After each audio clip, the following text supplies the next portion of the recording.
Welcome back to Podcast and Chill. I'm Leo, your favorite host, ready to spice up every topic. And joining me, we have Gwen, the expert at untangling knots and bringing insightful perspectives. Hello, everyone. So happy to see everyone again in today's episode.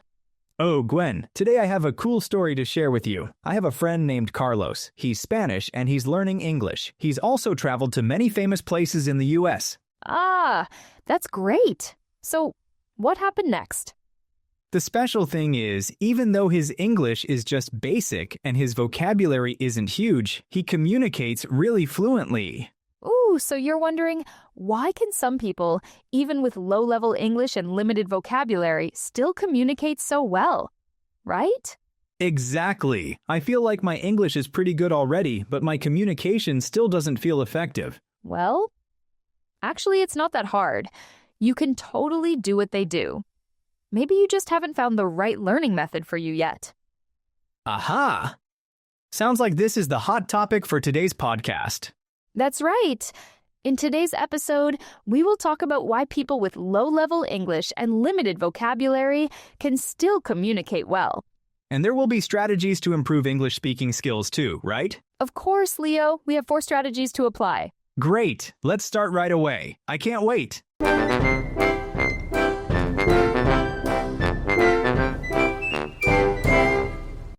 The first question we need to answer is, why can people with a low English level and limited vocabulary still communicate well? First, people who can speak fluently understand that communication is about connection, not about perfection.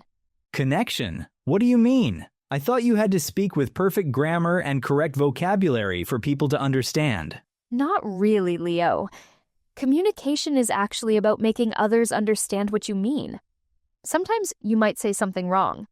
But if you know how to use body language, your tone of voice, eye contact, or a smile, the message will still get through. Oh, I see. It's like when I was a kid. I used to talk funny, but my parents still understood me, right? That's right. And you know what? Lots of native speakers don't always use perfect grammar every day either. Really? That sounds kind of comforting for people like me who are learning English. The best example is, a 3-year-old kid can talk with adults without knowing anything about the past perfect continuous tense, right? Oh yeah, like my little cousin. He just points at a candy and says, da da, and I get it immediately. So you don't need the past perfect continuous tense to get candy. Exactly. So, do you know what the next reason is? Let me see. Many people who speak English aren't afraid to talk, even if they make mistakes, right? Yes, that's almost right. To be more exact, they dare to speak, and they dare to make mistakes. Dare to speak and dare to make mistakes sounds pretty brave. That's right. People who communicate well aren't afraid of being corrected or judged because they accept that making mistakes is how we learn.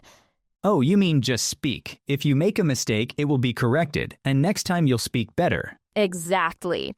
Real communication is a repeat experience, not a grammar test. Speak, make mistakes, get corrected, and you will improve. So, is there a way to practice this dare to speak thing, Gwen? Sure. One method you can try right now is to practice speaking with foreigners or join language exchange sessions, even if your level isn't high. Just dare to speak. Oh, so I don't have to wait until I speak like a native to talk with foreigners? That sounds great. Exactly, Leo. And the last reason is the persistent and practice regularly. Ah, persistence and practice. Sounds familiar but really important, right? But Gwen, what if many people can't keep persistent because they feel lazy? Like me sometimes, lying in bed feeling too lazy to do anything. I totally get how you feel, Leo, but don't worry. Persistence and practice here don't mean you have to sit at your desk studying seriously for hours. Real communication, like I said, is a repeated experience. You just need to practice regularly and create a habit of speaking English every day, even when you feel lazy. That will help you improve your speaking reflexes and confidence, too. Practicing speaking even when lazy. Sounds easier than sitting at a desk, right? Exactly. Even those who are a bit lazy or busy with something else can still practice, as long as you want to. Ah, really? That sounds doable. Is there any specific tip for practicing regularly without too much effort, Gwen? Yes. For example, choose simple conversations on YouTube, then imitate the native speaker's tones and expressions. This way helps you speak more naturally without writing notes or doing complicated grammar exercises. Awesome. But there are so many videos. I don't know which channels to watch. Oh, let me recommend some channels I often learn from. First, you can find the channel English Speaking Course on YouTube. This channel has many conversations on different topics, with very common and easy to remember sentences and situations. And another channel I really like for practicing listening and speaking is Learn English with Jessica. This channel has very practical conversations, sometimes with Q&A and duet speaking, which help improve your reflexes when speaking and answering real-life questions. English Speaking Course and Learn English with Jessica. I'll write them down right now. Just the names sound so useful. Gwen, so to sum up, the people who can communicate well, even with basic English, have three main reasons, right? Communicating is about connection, not perfection, being brave to speak, being brave to make mistakes, and practicing consistently. Exactly right, Leo. Those are the very first important steps to unlock your communication skills. Awesome! Thanks so much, Gwen, for all these helpful insights. Dear friends, I hope what we shared today gives you a fresh perspective on speaking English. Remember, the most important thing is to be brave to speak and keep practicing. Hold on, Leo. You forgot there's still the part about strategies we talked about earlier. Oh yeah, I totally forgot. Okay, so now let's share some practical methods that everyone can try. Sure. Well, Gwen, time to spill the tea. What's the first strategy for all of us who freeze when we try to speak English? Okay, strategy number 1. Focus on getting your message across, not on being perfect. You mean we're not focusing on grammar here, but on making sure people understand what we want to say, right? Exactly. Don't worry if you can only say, "I'm hungry very much now. Food, please," instead of "I'm very hungry" or "I want some food." If people understand that you want food, mission accomplished. Communication over perfection. Yes. So instead of stressing over grammar, just get that food order in. Unless you want to stay hungry forever. You've got a great sense of humor, Gwen. Thanks, Leo. So, do you know what the next strategy I'm about to share is? Let me guess. Learn common phrases instead of individual words, right? Exactly. Like instead of just saying, "I hungry," you can use common phrases like "I'm starving" or "I could eat a horse." They sound more natural and are used a lot. That sounds awesome. Way more useful, huh? Yes, Leo. Learning phrases instead of single words helps you avoid the slow, robotic process of translating word by word from your native language into English. Noted. I'll stop memorizing lonely words and start hoarding juicy phrases. Well, it definitely saves you a lot of time. Thanks. Now let me guess the next strategy. Is it talking to the magic mirror? Funny you say that, Leo, but you're almost right. Strategy 3, build your speaking reflex, not your grammar checklist. Huh? So you're telling me I wasted hours trying to remember what a past participle is? Not exactly. Knowing past participles is useful if you want to study deeper or take academic exams later. But for everyday communication, what you really need is quick reflexes. When someone asks, you answer right away, no time to dig through grammar rules in your head. Plus, you're focusing on improving communication now, so no need to stress over complicated grammar yet. Oh yeah, that makes sense. So what should I do to improve my reflexes? You can practice talking with foreigners. And if you don't have that chance, don't worry. Nowadays, we have YouTube, TikTok, and yourself.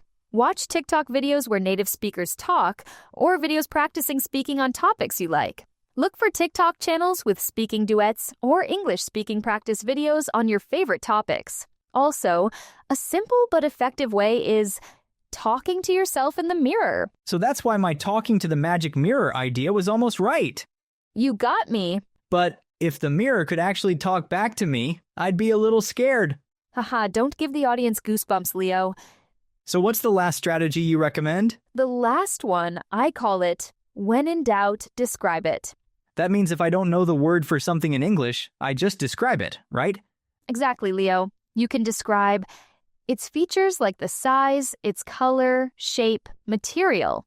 For example, it's small, round, made of plastic. Also, its properties: soft, hot, heavy, sticky. Its uses: what it's for. For instance, you use it to open bottles. And its effect on people: it helps you relax. It makes things faster. And don't be shy to use body language. Hand gestures and facial expressions are powerful tools too. Could you give me a specific example? For instance, if you don't know the word, just describe what it is. Don't know scissors? Say, the thing that cuts paper. Boom. People get it. Genius. So basically, I become the human version of Google Images? Exactly. You don't know the word? Paint a picture with your words. Wow, I love that. I'm gonna start calling a vacuum cleaner the monster that eats dirt. Ha ha ha! Good comparison, Leo. And as you can see, confidence and knowing the way to apply some effective speaking strategies can help us overcome language barriers more easily than you might think. So, going back to the original question, why can some people speak English fluently even at a low level? It's not because they know a lot of words or master every grammar rule, but because they have the right mindset and know how to learn effectively. Exactly. And we've summed up 4 strategies that you can try right now. Focus on getting your message across, not on being perfect. Learn common phrases instead of individual words. Build your speaking reflex, not your grammar checklist. If you don't know how to say that word, describe it. If you're afraid to speak because you fear making mistakes, remember, fluency doesn't start with perfection. It starts with one brave sentence. As long as you dare to say that first sentence, you've already beaten yourself. Thank you for joining us until the end of this podcast. If you found this episode helpful, please share it with a friend who's also learning English. I'm Leo. I'm Gwen. See you in the next episode.